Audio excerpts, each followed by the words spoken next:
So natin guys. Tarik natin. Sarap po ng burrito natin. Or lagyan natin yung sabiduko. Dami. Ito po yung pangpasarap dito sa burrito natin. Simmer for a while po and okay na lang guys.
Or lagyan natin yung sabiduko.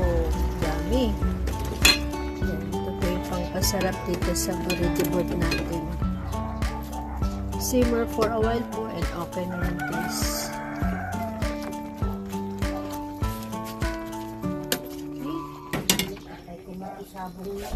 Hope you like our recipe. Thank you for watching. Please don't forget to subscribe and click the notification bell po para ma-notify po kayo sa mga bago kong upload na videos.